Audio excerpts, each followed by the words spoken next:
Hello students, आज हम बात करने वाले हैं क्लास 9 के चैप्टर नंबर 2 की, जो कि है इंट्रोडक्शन टू लीनियर पॉलिनॉमियल्स। ठीक है। अभी जो लेक्चर सीरीज है वो क्लास 9th के लिए भी हमने स्टार्ट करी है, तो क्लास 9th का हम चैप्टर नंबर 2 से स्टार्ट कर रहे हैं।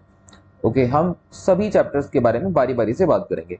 तो अगर आपने ये चैनल को अभी तक सब्सक्राइब नहीं किया है तो प्लीज़ सब्सक्राइब कर लो, लाइक कर दो, शेयर कर देना अपने फ्रेंड्स के साथ जिनको भी इस चैप्टर को समझने में प्रॉब्लम आ रही है या फर्दर किसी चैप्टर में ज़रूरत होगी तो ज़रूर आप हमारे चैनल से जुड़े रहो।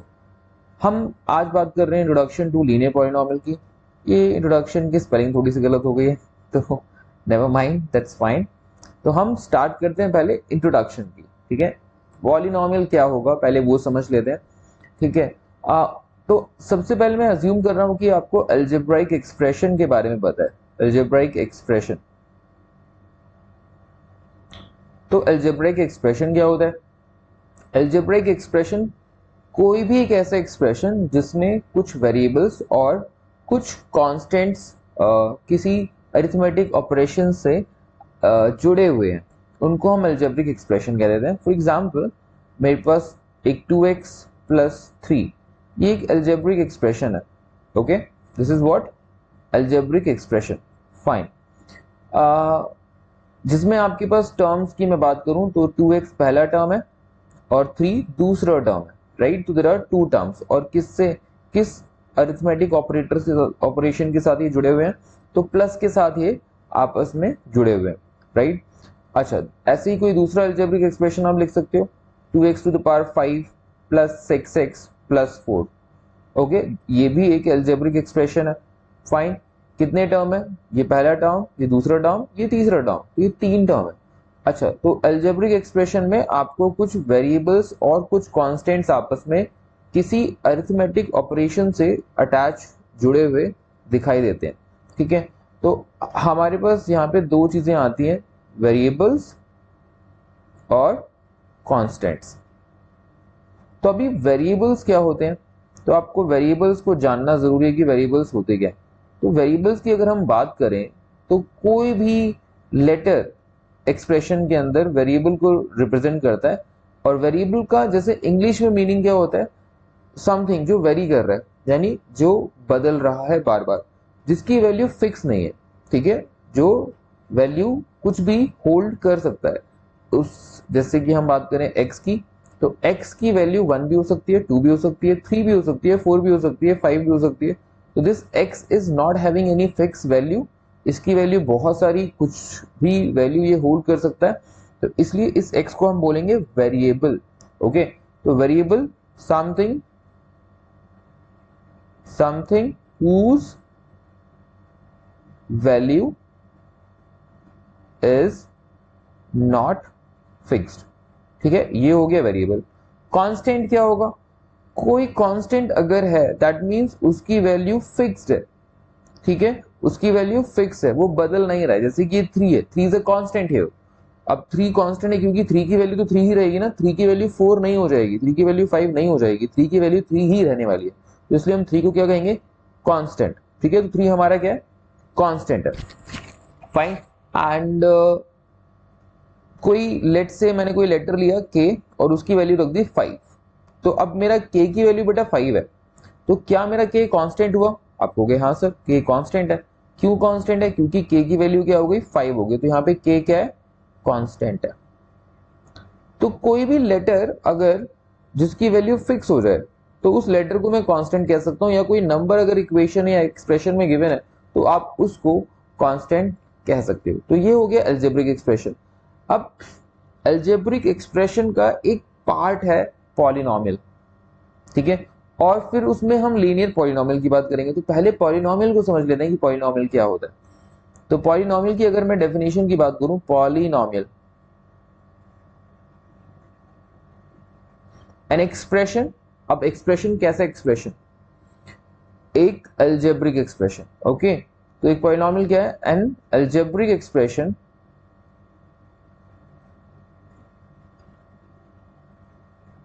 an algebraic expression where the power of the variable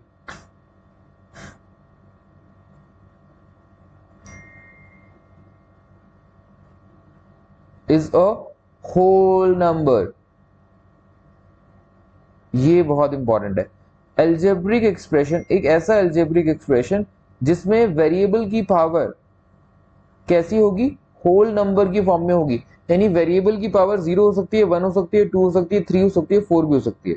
ठीक है, तो वेरिएबल की पावर एक होल नंबर ही होगी। अगर वेरिएबल की पावर होल नंबर नहीं है, उसके अलावा कुछ और है, दैट मीन्स वो पॉलिनोमियल नहीं होगा।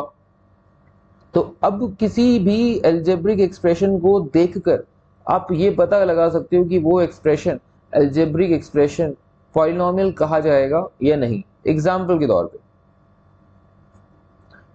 2x to the power 5 plus 6x minus 4, क्या इसको मैं पॉलिनोमियल कहूंगा?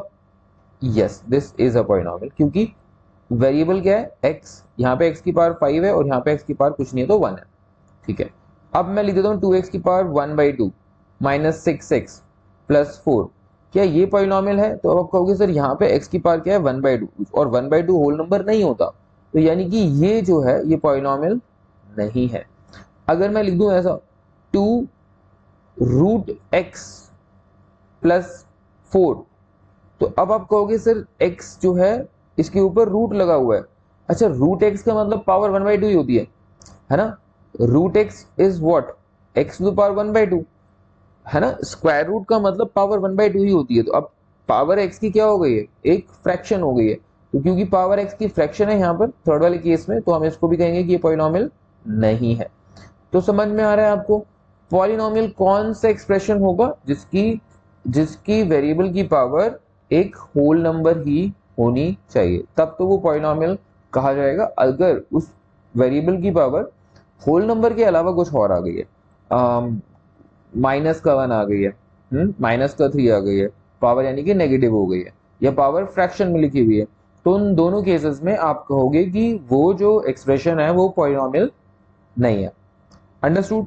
तो ये तो हो गया पॉलिनोमियल। नाउ पॉलिनोमियल के टाइप्स होते हैं हमारे पास। टाइप्स ऑफ पॉलिनोमियल्स की बात करें,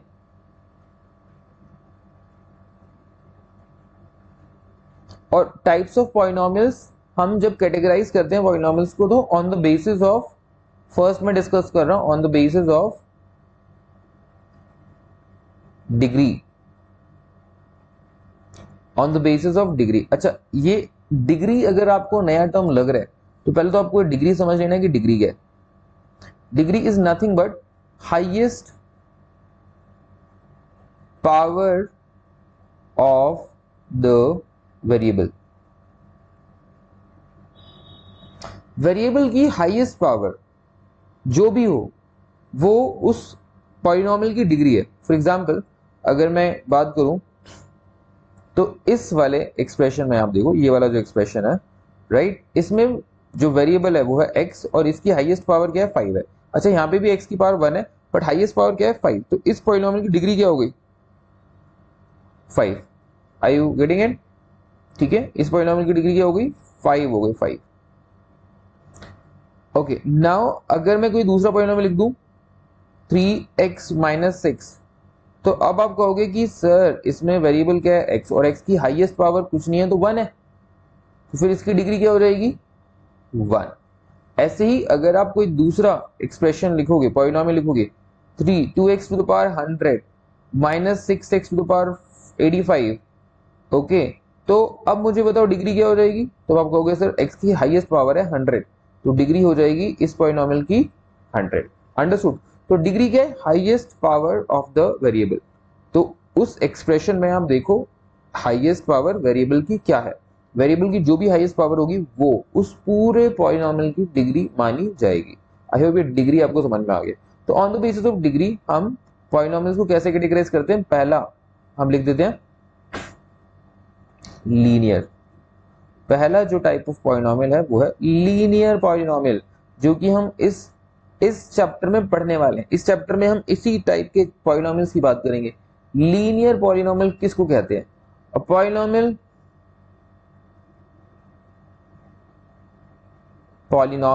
whose degree is 1। whose degree is 1। Now अब ये डिग्री 1 होने का क्या मतलब है? डिग्री 1 होने का मतलब है कि उस पॉलिनोमियल के अंदर वेरिएबल की हाईएस्ट पावर 1 ही होगी। 1 से ज्यादा पॉलिनोमियल की डिग्री नहीं हो सकती। दैट मीन्स कि वेरिएबल की हाईएस्ट पावर 1 से ज्यादा नहीं हो सकती। फॉर एग्जाम्पल 2x प्लस 3, तो आप देखो क्या ये लीनियर पॉलिनोमियल है? आप कहोगे हाँ सर, क्योंकि x की जो पावर है वो कुछ नहीं है तो 1 है, राइट? तो ये लीनियर पॉलिनोमियल है। अच्छा, अगर मैं लिख दूं 3x स्क्वायर प्लस 4, तो आप देखोगे सर x की हाईएस्ट पावर 2 है, यानी इसकी जो डिग्री है वो 2 है, तो यानी कि लीनियर नहीं है। ये कैसा है? लीनियर नहीं है। कैसा है वो अब हम डिस्कस करते हैं। तो सेकेंड टाइप ऑफ पॉलिनोमियल जो हमारे पास होता है on the basis of degree, that is quadratic polynomial. Okay, that is quadratic polynomial. A polynomial whose degree is 2। अब डिग्री 2 का क्या मतलब है? हाईएस्ट पावर वेरिएबल की क्या है? 2। ठीक है, दैट मीन्स जैसे कि 2x स्क्वायर प्लस 3, यहाँ पे देखो x स्क्वायर है, यानी x की हाईएस्ट पावर क्या है? 2, तो ये क्वाड्रेटिक है।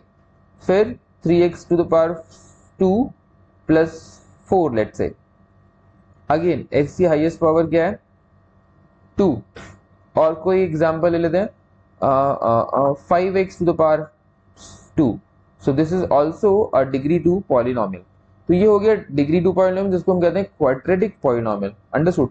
तो ये जो मैंने एग्जांपल यहाँ पर लिखा हुआ था, अगर आप ध्यान से देखो, ये कैसा पॉलिनोमियल है? ये है क्वाड्रेटिक। अच्छा, इस चैप्टर में हम क्वाड्रेटिक पॉलिनोमियल की बात नहीं करने वाले। एक और हमारे पास टाइप ऑफ पॉलिनोमियल है on the basis of degree, third is cubic. अब आप समझ ही गए होंगे क्यूबिक पॉलिनोमियल क्या ही होगा। क्या होगा मुझे बताओ, क्या वो होगा क्यूबिक पॉलिनोमियल? जल्दी से। तो a polynomial whose degree is 3। एक ऐसा पॉलिनोमियल जिसमें डिग्री क्या है? 3 है, यानी कि highest power of the variable 3 होगी। 3x to the power 3 plus 4x एक क्यूबिक पॉलिनोमियल है? आप कहोगे हाँ जी सर, क्योंकि x की हाईएस्ट पावर 3 है। 3x का power 3 plus 4x square plus 5x, क्या ये भी एक क्यूबिक पॉलिनोमियल है? आप कहोगे हाँ जी सर, क्योंकि x की हाईएस्ट पावर क्या है? 3 है। अंडरस्टूड? तो ऐसे ही हम फर्दर अगर किसी की डिग्री 4 है तो उसको हम डिग्री 4 पॉलिनोमियल कह सकते हैं, right? And so on we can give the names to the further polynomials. Understood? तो हम किस तरह के पॉलिनोमियल की इस चैप्टर में बात करने वाले हैं? लीनियर पॉलिनोमियल की। तो क्या होता है लीनियर पॉलिनोमियल? एक ऐसा पॉलिनोमियल जिसकी डिग्री 1 होगी। डिग्री 1 होने का क्या मतलब है? यानी कि उस पॉलिनोमियल में वेरिएबल की हाईएस्ट पावर होगी 1। ओके, तो अब हम कुछ क्वेश्चंस की बात कर लेते हैं। ये हमारी एक्सरसाइज 1 के ही क्वेश्चन है, एक्सरसाइज 1 के क्वेश्चन है, और ये क्वेश्चन नंबर 1 ही है। तो find the degrees of the following polynomial. मैंने बताया डिग्री क्या होती है। डिग्री होती है सर किसी भी एक्सप्रेशन की या पॉलिनोमियल की डिग्री हमें पता करनी है तो वेरिएबल की हाईएस्ट पावर आपको चेक कर लेनी है। अच्छा, यहाँ पर एक थोड़ा सा कैच है। वो थोड़ा कैच क्या है ना, कि ये जो 2x2 लिखा हुआ है ना, ये स्क्वायर लिखा है यहाँ पे। अंडरस्टूड? तो ये 2x का स्क्वायर है, तो यहाँ पे ये 2 नहीं है, 2x का स्क्वायर लिखा हुआ है। तो 2x square minus 5x plus का 3, तो पहले वाले पार्ट की डिग्री क्या होगी? 2x square minus 5x plus 3। तो पहले पार्ट की डिग्री क्या है यहाँ पे? Degree is highest power of the variable. तो हाईएस्ट पावर वेरिएबल की हाईएस्ट पावर क्या है? 2, तो डिग्री हो गई 2। सेकेंड पार्ट में ये y का क्यूब है प्लस 2y माइनस 1 है, तो यहाँ पे देखो डिग्री क्या है? हाईएस्ट पावर वेरिएबल की 3 है। ओके, थर्ड में ये -9 लिखा हुआ है, तो वेरिएबल यहाँ पे कुछ नहीं है, तो मान लेता हूँ वेरिएबल x है और उसकी कुछ पावर 0 कुछ नहीं है पावर, तो मैं मान लूंगा 0 है। क्या है इसकी डिग्री? फिर डिग्री हो गई इसकी 0। अंडरस्टूड? फोर्थ में मुझे बताओ 4z माइनस 3, वेरिएबल की कुछ पावर नहीं है तो 1 मान लेते हैं, तो डिग्री क्या हो गई? 1। तो हमने ये सभी की क्या लिख दी? डिग्री लिख दी। और ये हमारा था फर्स्ट क्वेश्चन, बहुत ही सिंपल फर्स्ट क्वेश्चन था। अब कह रहे right the polynomial of degree 1 2 and 3। एक पॉलिनोमियल लिख लेते हैं हम जिसकी डिग्री 1 होगी, तो डिग्री 1 मैं लिख लेता हूँ, डिग्री 1 का पॉलिनोमियल मुझे लिखना है, तो 3x प्लस 4। ओके, फिर सेकेंड पॉलिनोमियल लिखता हूँ मैं डिग्री 2 का, तो 3x square plus 4x minus 5। फिर थर्ड पॉलिनोमियल में लिखता हूँ डिग्री 3 का, ठीक है, डिग्री 3। तो अब डिग्री 3 मतलब हाईएस्ट पावर वेरिएबल की क्या होनी चाहिए, 3 होनी चाहिए। तो लिख लेते हैं 3x का cube minus 6x square plus 4x। क्या ये एक डिग्री 3 पॉलिनोमियल है? आप कहोगे हाँ जी सर है, simple, done. Next question number 3 सी। अच्छा, यहाँ पे ये जो x4 3x3 ऐसा लिखा है, ये सब बेसिकली पावर्स हैं, ठीक है ना। तो ये क्या लिखा हुआ है मैं लिख देता हूँ यहाँ पे, x to the power 4 minus 3x का क्यूब, ओके, प्लस में 6x स्क्वायर और माइनस का 2x और प्लस 7, ठीक है ना। तो वो पावर्स में लिखा हुआ है, मिसप्रिंट होके यहाँ पे ऐसे आ गया, तो पावर्स उसको हम एज्यूम कर लेंगे। What are the coefficients of x2, यानी x स्क्वायर का कोफिशिएंट क्या है, x क्यूब का कोफिशिएंट क्या है इस पॉलिनोमियल में। तो क्वेश्चन नंबर 3 की मैं बात कर रहा हूँ, coefficient of x square. X square देखो कहां पर है एक्स स्क्वायर, तो एक्स स्क्वायर ये वाला टर्म है 6x स्क्वायर, तो एक्स स्क्वायर के साथ जो मल्टीप्लाई हो रहा होगा वो उसका कोफिशिएंट है। तो एक्स स्क्वायर के साथ क्या मल्टीप्लाई हो रहा है, 6, तो 6 इसका कोफिशिएंट है। तो कोफिशिएंट ऑफ एक्स क्यूब क्या होगा, तो एक्स क्यूब वाला टर्म क्या है, ये है, और इस एक्स क्यूब के साथ क्या मल्टीप्लाई हो रहा है, आप कहोगे सर 3, बट नहीं, क्योंकि उस 3 के आगे माइनस का साइन है, तो आपको लिखोगे -3। अंडरस्टूड। तो ये हमारा क्वेश्चन नंबर 3 हमने कर लिया। क्वेश्चन नंबर 4 की बात करते हैं, what is the coefficient of z in this. तो अगेन ये जो एक्सप्रेशन लिखा है ये 4z का क्यूब है प्लस 5z स्क्वायर है और माइनस का 11 है। तो आप मुझे बताओ कोई ऐसा टर्म है जिसमें सिर्फ z लिखा हो, इसमें 4z cube plus 5z square minus का 11 लिखा हुआ है, z का कोई टर्म है जिसमें सिर्फ z लिखा हुआ है, कोई टर्म है z का, नहीं है। तो मैं मान लेता हूं कि कोई z का टर्म रहा होगा और जिसके साथ 0 मल्टीप्लाई हो रहा होगा, इसीलिए वो दिख नहीं रहा है। तो हमने कहा z का कोफिशिएंट अगर कुछ नहीं है, जो दिख ही नहीं रहा, तो coefficient of z in this expression, coefficient of z in this expression is 0। यानी z अगर एक्सप्रेशन में है ही नहीं, पॉलिनोमियल में है ही नहीं, तो उसके साथ क्या मल्टीप्लाई हो रहा होगा, 0 मल्टीप्लाई हो रहा होगा। तो coefficient of z is 0 in this one. Okay, आगे बात करते हैं क्वेश्चन नंबर 5 की, what is the constant term in this polynomial. देखो ये 9x का क्यूब है बेटा, प्लस 5x का स्क्वायर है, माइनस का 8x है और फिर माइनस का 10 है। तो इस एक्सप्रेशन में कांस्टेंट टर्म क्या है, ये है कांस्टेंट टर्म। और तो सिर्फ कांस्टेंट टर्म को आप ये मत लिख देना कि वो 10 है, नहीं, वो -10 है। तो क्वेश्चन नंबर 5 की अगर मैं बात करूं, कांस्टेंट टर्म क्या है, -10, ये आपका कांस्टेंट टर्म। अंडरस्टूड। तो ये हमने बात कर ली question number 3, question number 4, question number 5 की। और अब हमारी जो फर्स्ट एक्सरसाइज है देखो वो कंप्लीट हो चुकी है। हम सेकेंड एक्सरसाइज की भी बात कर लेते हैं, ठीक है। सेकेंड एक्सरसाइज में find the value of the linear polynomial 5x - 3 if x is 0। तो एक पॉलिनोमियल है मेरा 5x - 3, ओके। इसमें अगर x की वैल्यू 0 हो जाए तो पॉलिनोमियल की वैल्यू क्या होगी। तो देखो क्वेश्चन नंबर 1 की मैं बात करता हूं, इसमें जो पॉलिनोमियल है उसको मैं px मान लेता हूं, px बराबर 5x - 3, ठीक है। अब ध्यान से समझना, मैंने px लिखा है ये पॉलिनोमियल, क्योंकि इसमें वेरिएबल क्या है, x है। अगर इसमें वेरिएबल y होता तो मैं लिख देता py, अगर इसमें वेरिएबल t होता t तो मैं लिखता pt, अंडरस्टूड। बट क्योंकि यहाँ पे px है यानी कि वेरिएबल x है, तो मैंने इसलिए px माना है पॉलिनोमियल को। आई होप ये बात आपको समझ में आई होगी, ठीक है। आगे बढ़ते हैं, क्वेश्चन में कह रहा है कि ये पॉलिनोमियल है, इसमें x की वैल्यू अगर 0 आप डाल दो, तो यानी अब इस px में x की जगह 0 डालना है, तो यानी मुझे p0 निकालना है, ओके। x की जगह पे देखो ये जो x है यहाँ पे मैंने 0 लिखा, तो जहां जहां भी x है वहां वहां 0 लिख दो। देखो क्या लिखा है, 5x है यानी 5 × x, तो 5 × क्या होना चाहिए, 0 माइनस का 3। तो मुझे बताओ p0 क्या मिल गया आपको, ये फर्स्ट पार्ट की बात कर रहे हैं। 5 × 0 इज 0 एंड 0 - 3, तो क्या हो जाएगा, -3। तो p0 क्या मिल गया आपको, -3, अंडरस्टूड। सेकंड पार्ट में क्या कह रहा है, x की वैल्यू -1 पुट करने कह रहा है, यानी कि x की जगह -1 डाल दो इधर इधर, ठीक है। तो p माइनस वन क्या हो जाएगा, 5 times minus one minus three, तो ये हो गया -5 -3 यानी कि हो गया ये -8। तो p माइनस वन इज -8। ठीक है, थर्ड पार्ट भी यहीं पे कर लेते हैं। कह रहा है x की वैल्यू 2 डालनी है, यानी कि p 2 निकालना है, यानी कि x की जगह पे 2 डालना है। 5 देखो ये रहा है ना, 5x है तो 5 टाइम्स x यानी 5 टाइम्स 2 -3, तो 5 टाइम्स 2 इज 10 -3 जो कि क्या हो गया 7 हो गया। तो p2 भी मैंने निकाल लिया। अंडरस्टूड। इसी तरीके से अब हम क्वेश्चन नंबर 2 कर पाएंगे। मैं ये जो क्वेश्चन नंबर 1 है इसको आप मैं रब कर रहा हूं, आप चाहो तो इसको पॉज करके नोट डाउन कर सकते हो। आई होप आपको समझ में आया होगा। ठीक है, खुद से ट्राई करना है, बहुत ही सिंपल से क्वेश्चन है। ठीक है, बहुत ही सिंपल से क्वेश्चन है, आपको ये खुद से ट्राई करने हैं और बहुत अच्छे से इंट्रोडक्शन अगर आपने समझ लिया है तो आप इजीली इसको कर पाओगे। तो अभी क्वेश्चन नंबर 2 की बात करते हैं।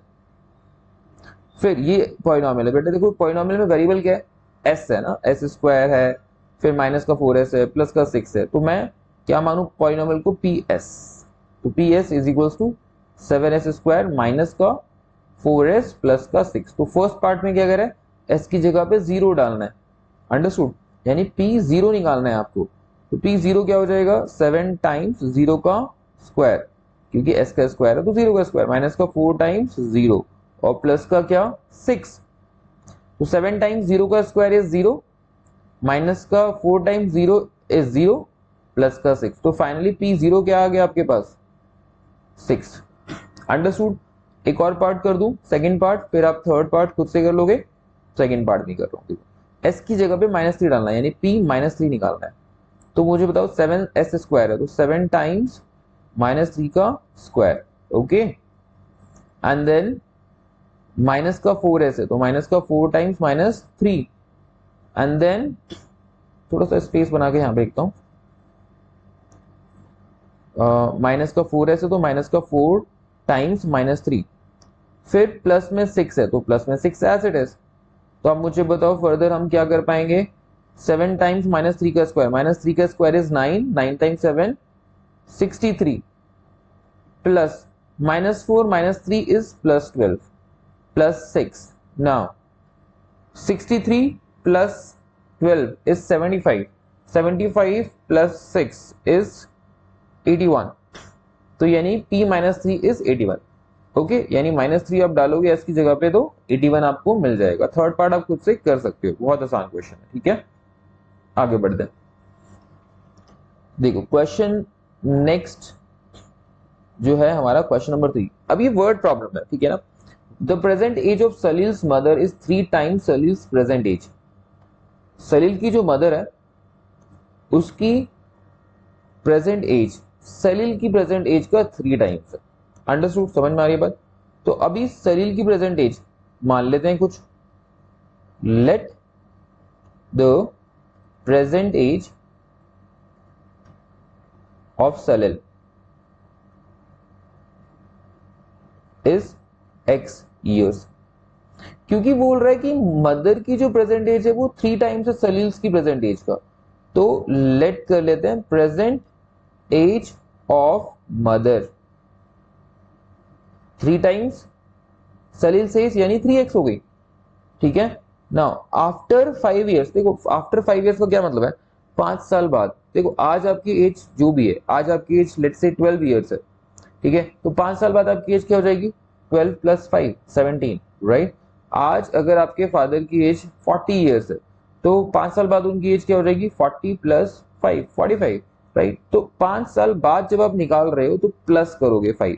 तो अगर आप कभी भी फ्यूचर की एज निकालते हो तो आप ऐड करते हो, अगर आप पास्ट की एज निकालते हो, ठीक है, तो प्रेजेंट एज में से पास्ट की एज निकालने के लिए क्या किया जाता है, सब्ट्रैक्ट किया जाता है। तो अगर यहाँ पे बोल रहा होता 5 साल पहले उनकी एज क्या रही होगी, तो 5 साल पहले एज निकालने के लिए x - 5 करते, 3x - 5 करते।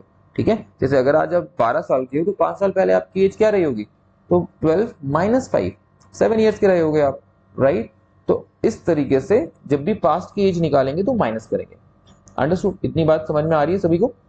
ठीक है, सो अकॉर्डिंग टू क्वेश्चन लिख देते हैं, कह रहे 5 इयर्स आफ्टर, आफ्टर 5 इयर्स लिख देते हैं, after 5 years।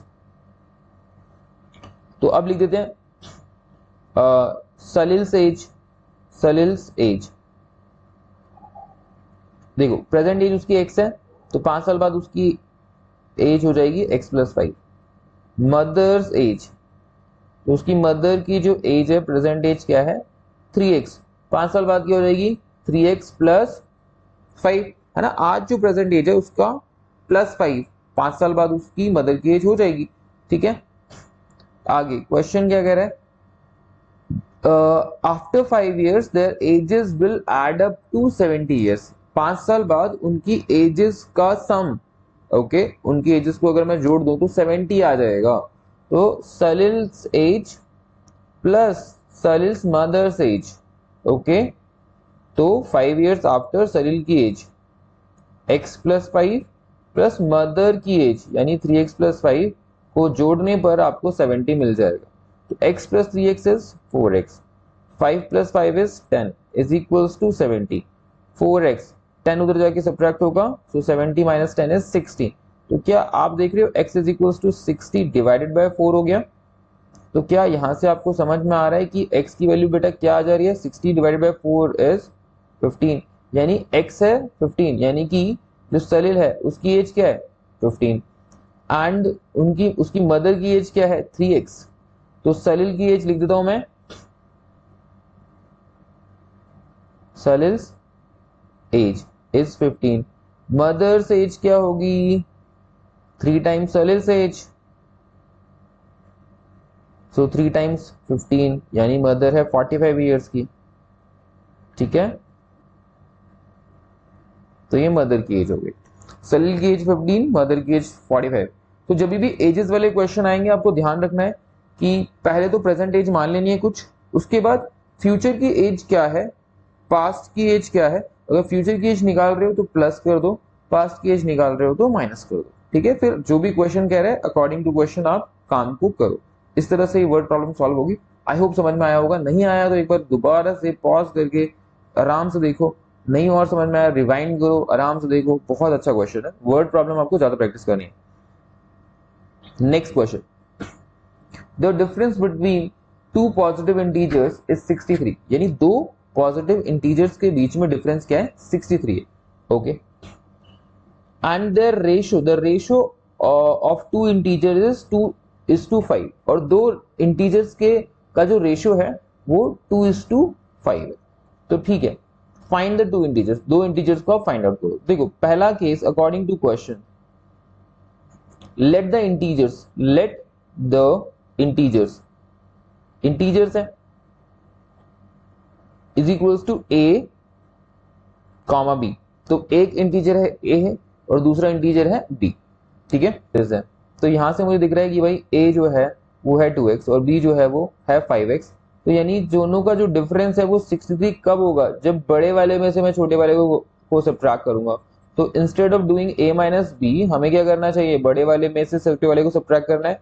b minus a is 63, okay. तो b माइनस a इज 63। तो b की वैल्यू अब 5x माइनस a की value is 2x is equals to 63। Now 3x is equals to 63, x is equals to 63 by 3 which is x is equals to 21। तो अब आपको पता चल चुका है x की वैल्यू क्या है 21। तो मुझे बताओ a क्या हो जाएगा, a is 2 times 21 and b is 5 times 21। तो 2 टाइम्स 21 is 42, 5 टाइम्स 21 is 5105। तो ये है मेरे दो नंबर्स a एंड b, ठीक है, अंडरस्टूड, ओके। यहां पर इसको करने का एक और तरीका है। एक और तरीका क्या है कि अगर मैं x को ना एज्यूम करूं, x ना मानूं मैं, तो भी काम कर सकता हूं। अगर हम x ना माने तो क्रॉस मल्टीप्लीकेशन कर सकते हैं, ओके। a और b का एक काइंड ऑफ रिलेशन मुझे मिल जाएगा और फिर उसको हम सॉल्व कर लेंगे। तो वहां से भी मैं ए और बी निकाल सकता हूँ, ये भी कर सकते हैं और हम क्रॉस मल्टीप्लिकेशन करके भी कर सकते हैं। आई होप ये बात समझ में आई होगी। Next, Ruby has 3 times as many 2 rupee coins as she has 5 rupee coins. देखो जितने भी उसके पास 5 रुपी के कॉइन है उनका 3 टाइम यानी उसका 3 गुना उसके पास 2 रुपी की कॉइन है। तो let the number of ₹5 coins is x. तो अच्छा, अगर उसके पास 2 कॉइन है ₹5 के, तो कितना अमाउंट हो गया उसके पास ₹5 वाला? 2 × 5 ₹10। अगर उसके पास 10 कॉइन्स है ₹5 के, तो अमाउंट कितना बन गया ये? 10 × 5। अगर उसके पास 15 कॉइन्स है ₹5 के, तो अमाउंट कितना बन गया? 15 × 5। तो ऐसे ही अगर उसके पास ₹5 के एक्स कॉइन है, तो अमाउंट ऑफ ₹5 इज 5x, है ना? है ना?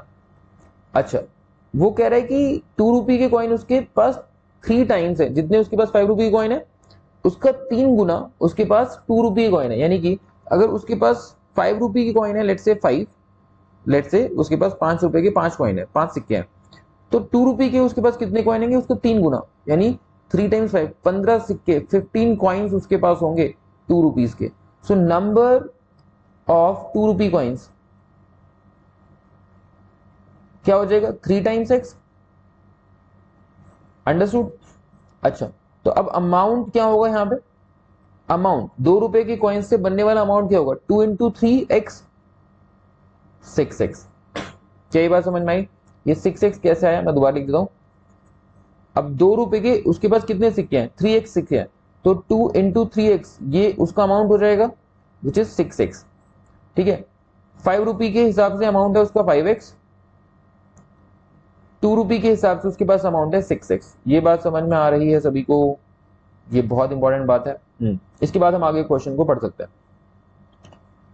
If she has a total 88, है ना? अब उसके पास 88 रुपीज है। How many coins does she have of each type? उसके पास टोटल अमाउंट है 88 रुपीज। ओके, 88 रुपीज अमाउंट है, टोटल अमाउंट कैसे आया होगा? ₹5 के कॉइन से जितना अमाउंट उसका बनता है, प्लस में ₹2 के कॉइन से उसका जितना अमाउंट बनता है, उन दोनों को ऐड करने पर टोटल अमाउंट आया होगा, जो कि क्या है? 88। यानी कि कॉमन सेंस वाली बात है, 5x + 6x मिलाकर आपका 88 होना चाहिए, जो कि है 11x इज इक्वल टू 88 होना चाहिए। यहाँ से x इज इक्वल टू 88/11 आ जाएगा, जो कि x की वैल्यू आपको दे देगा क्या? 8, है ना? x की वैल्यू क्या आ गई? 8। तो अगर x है 8, तो नंबर ऑफ ₹5 कॉइन्स तो x ही था ना, तो यानी 8 कॉइन है उसके पास ₹5 के। नंबर ऑफ ₹2 कॉइन्स, कॉइन लिख दिया मैंने वहां पे, कॉइन्स है ये, ठीक है, कुछ भी लिख दे रहा हूं मैं। ₹2 कॉइन्स कितने हैं उसके पास? तो 3 × x। ओके, सो 3 × x यानी 3 × 8 यानी 24। तो 24 कॉइन्स हैं उसके पास ₹2 के, 8 कॉइन्स हैं उसके पास ₹5 के। आई होप आपको ये समझ में आया होगा। बहुत ही सिंपल क्वेश्चन था, बहुत ही अच्छा क्वेश्चन था मुझसे। आगे बढ़ते हैं। सारे वर्ड प्रॉब्लम है, वर्ड प्रॉब्लम आपको बहुत ध्यान से, बहुत आराम से, बहुत प्यार से करने, ठीक है। क्वेश्चन नंबर, आई होप ये 4 या 5 क्वेश्चन नंबर है, मैं क्वेश्चन नंबर लिखना भूल गया, बट कोई प्रॉब्लम नहीं है। सारे क्वेश्चन अभी ये एनसीईआरटी के ही हैं, ठीक है ना। गणित मंजरी जो कि बुक का नाम है, उसी के सारे क्वेश्चन हम कर रहे हैं, तो कोई घबराने वाली बात नहीं है, सारे वर्ड प्रॉब्लम हम कर रहे हैं। A farmer cuts 300 feet fence into 2 pieces. एक फेंस है, फेंस समझ में आता है ना, जो हम बाउंड्री करते हैं चारों तरफ किसी भी प्लॉट के, उसे फेंसिंग कहते हैं, ठीक है। तो वो बाउंड्री लकड़ी की भी हो सकती है, किसी और की स्टील की भी हो सकती है, किसी की भी फेंसिंग हम कर सकते हैं। तो हमने एक फेंसिंग की है, फार्मर ने 300 फीट की, उसको 2 डिफरेंट साइजेस में, 2 डिफरेंट पीसेस में उसको कट कर दिया, ठीक है। तो यानी कि मान लो एक फेंसिंग है ये, इसको मैंने 2 पीसेस में कट करा, ठीक है। अब ये 2 पीस हो गए, पहला पीस ये है, दूसरा पीस ये। The longer piece is 4 times as long as the shorter piece. तो लॉन्गर जो बड़ा वाला पीस है वो शॉर्टर वाले पीस का 4 गुना है। तो शॉर्टर पीस, लेट्स से ये है मेरा शॉर्टर पीस, ठीक है, ये शॉर्टर पीस है। अब इस शॉर्टर पीस की लेंथ अगर x है, तो ये जो लॉन्गर पीस है, ये वाला जो लॉन्गर पीस है, ये वाला लॉन्गर पीस, इसकी लेंथ यहां से लेके यहां तक 4x, 4 गुना होगी। क्या ये बात समझ में आई सभी को, है ना। शॉर्टर पीस की लेंथ अगर x है, तो जो लॉन्गर पीस है उसकी लेंथ होगी 4x। Okay, the longer piece is 4 times as long as the shorter piece. अच्छा, टोटल लेंथ क्या है फेंसिंग की? टोटल लेंथ आपको पता है, टोटल लेंथ है 300 फीट, ठीक है, ओके। और जो लॉन्गर पीस है वो शॉर्टर पीस का 4 गुना है। How long are the two pieces? तो हम वही जो हमने फिगर में बनाया हुआ है वैसे ही हम बना लेते हैं, लिख लेते हैं। Let the length of let the length of shorter piece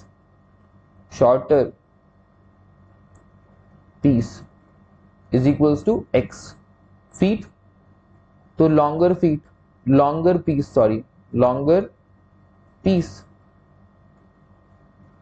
की लेंथ हो जाएगी 4x फीट, ठीक है। एंड क्योंकि टोटल जो फेंस है वो 300 फीट लंबा है, तो according to question shorter piece length which is x plus longer piece length which is 4x should equals to 300 feet. So here 5x is equals to 300 and x is equals to 300 by 5. तो x की value आ गई 5 times 6 is 30, 60 feet, x है 60 feet। तो अभी दोनों की length निकालनी है, तो लेंथ ऑफ शॉर्टर पीस कितना है 60 फीट, लॉन्गर पीस तो दैट इज 4 टाइम्स x यानी 4 टाइम्स 60 यानी 240 फीट। तो लॉन्गर पीस की लेंथ है 240, ओके। एक और क्वेश्चन करते हैं एंड आई होप उसके बाद ये हमारी एक्सरसाइज सेकंड एक्सरसाइज खत्म हो जाएगी और हमने ये दो एक्सरसाइज ही करनी है इस वाले वीडियो लेक्चर में। उसके बाद हम अगले वाले वीडियो लेक्चर में बाकी की क्वेश्चंस, बाकी की जो एक्सरसाइज है वो करेंगे खत्म, ठीक है। तो ये लास्ट क्वेश्चन है इस वाली वीडियो का। If the length of a rectangle is 3 more than twice its breath. एक रेक्टेंगल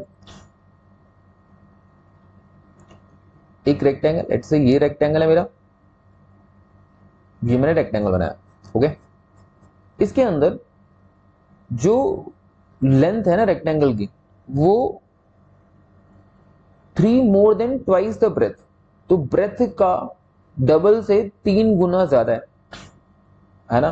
तो अगर मैं ब्रेथ को मान लेता हूं बेटा x, ये मेरी ब्रेथ है x, तो जो लेंथ होगी ना, लेंथ क्या होगी ब्रेथ के डबल से 3 ज्यादा। तो ब्रेथ का डबल है 2x, उससे 3 ज्यादा, 3 more than twice its breath, understood.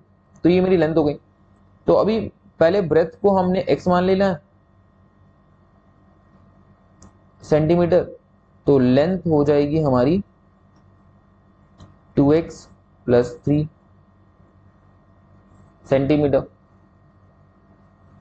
And the perimeter is 24। now the perimeter we know, perimeter formula we know है ना, perimeter of rectangle is 2 bracket length plus breadth होता है। अच्छा, पेरीमीटर इज 24 सेंटीमीटर, तो perimeter की जगह पे 24 centimetre आप रख सकते हो। 2 ब्रैकेट लेंथ प्लस ब्रेथ, तो लेंथ कितनी है x है, ब्रेथ कितनी है 2x प्लस 3 है, और ये फिर सेंटीमीटर से सेंटीमीटर आप कैंसिल कर ही लोगे, है ना। तो यहाँ पे आ गया 24 इज इक्वल्स टू 2 है, तो ये वाला जो 2 है इधर आकर मैं डिवाइड कर देता हूँ। इधर आपके पास देखो x प्लस 2x, तो ये हो गया 3x प्लस में 3, और ये देखो 12, तो ये हुआ 12 is equals to 3x plus 3, 3 उधर जाके सब्ट्रैक्ट होगा, तो ये 12 minus 3 is equals to 3x, जो कि हो जाएगा 9 इज इक्वल्स टू 3x, जो कि हो जाएगा 9 बाई 3 इज 3। तो x की वैल्यू बेटा आ गई 3। अगर x की वैल्यू 3 है तो यानी ब्रेथ है 3 सेंटीमीटर और लेंथ है 2x plus 3 which is 2 times 3 plus 3 which is 2 times 3 is 6 plus 3 is 9 centimetre. तो ये आपकी लेंथ है और ये आपकी ब्रेथ है, ओके। आई होप ये बात आपको समझ में आई होगी। लेंथ और ब्रेथ हमने निकाल ली है और इसी के साथ हमने सेकेंड एक्सरसाइज कंप्लीट कर दी है। बाकी के सारे एक्सरसाइजेस और क्वेश्चंस को समझने के लिए, देखने के लिए इस चैनल के साथ जुड़े रहिए।